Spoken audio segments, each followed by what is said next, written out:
Today about the value of practice during the week. Can you maybe talk about that dynamic of taking the practice into the game as far as your scout teams and how valuable they are? Last week I thought scout teams did an unbelievable job.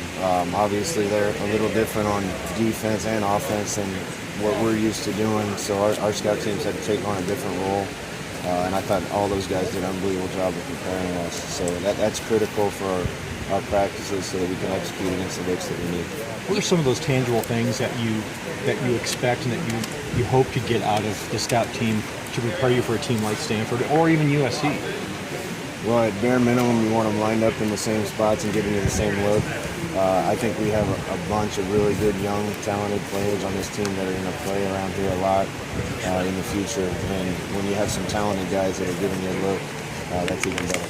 Yesterday, Helfrich said the biggest challenge for this team is kind of moving on from the emotional win, and then once you look at the film from USC, he said that you guys are slapped in the face with how good they are. What are you seeing out of SC?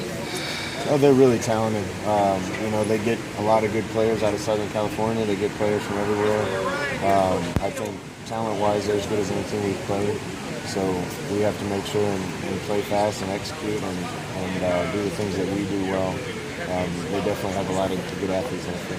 They do have two big linebackers that went out against Colorado, Cameron Smith and Lamar Dawson. Do you think that's going to be able to allow you guys to run the ball possibly? We'll see. I didn't expect to run it as well as we did on Stanford early, and we really creased them early in the run game. If the run game gets going, it opens everything up.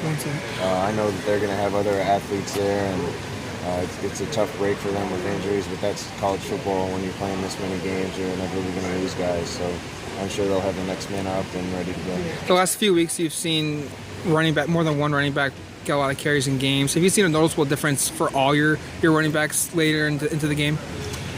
Well, 2 weeks ago we ran 99 plays, and so we had to use a lot of those guys. Last week we ran 48 plays, so a couple guys that are really talented didn't get out there. Tony Brooks-James didn't get out there. Kanai only had a few carries. But those guys made those plays count in the Stanford game. So it just kind of depends on how many reps we take, and if it's a 90-play game, you're going to see all those guys. Scott, over the last. It's always a test game with those guys, and that's seriously. Adoree Jackson is a player that can play both ways. Yesterday, Mark Helfrich kind of referred to him as the Charles Nelson of USC. What kind of challenge do you think he's going to present to both sides? Well, there's some special athletes in this league. I think this league is really good top to bottom. It's a shame the situation we're in. I think there's too many good teams in this league that everybody's using each other. Adoree and Charles are both special players. Anytime you can play two ways at this level of football, it's a pretty special. Do you guys feel like you're playing better than any team in the conference right now? That's hard to say. I've said this all year. I think week in and week out, almost anybody in this league can beat almost anybody else. Colorado's been close to beating us, USC, UCLA. We've been in 5 games now where it came down to the last play of the game. So this is a really good league, top to bottom, and I think every week you got to come and show up with your best and you get to. You ever hear from the defensive coach, hey, can you take a little longer to score? Just a rest. Some of the stats in that game are outliers. As long as they had the ball, the rushing yards that they had, a few snaps that we got. It was an interesting game, and I give a ton of credit to Stanford for managing their game plan as well as they did, and our athletes were just able to make enough plays to win. It kind of felt like the Stanford game was a culmination of what you guys have been working towards the last 4 weeks. How do you guard against, after a big win like that, a hangover effect against USC? Is that something you guys talk about in practice this week? We'll remind them. A few years ago we beat Stanford on the road. USC wasn't at the top of the league, and then they came up here and beat us the next week. The good thing is our kids were really excited after that win, but I didn't see them acting like they just won the Super Bowl.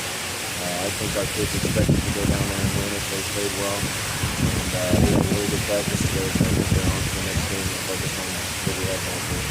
After the game, Vernon said that the identity of this team now compared to the beginning of the season is it's more old-fashioned gut football, playing fast, creating that upbeat tempo. Do you feel like you guys have kind of found that rhythm and that identity again? Yeah, I think we have a lot of young players on the team that have grown up over the course of the year, and I think we've improved across the board. And, just giving the same guy at the quarterback position for 4 games in a row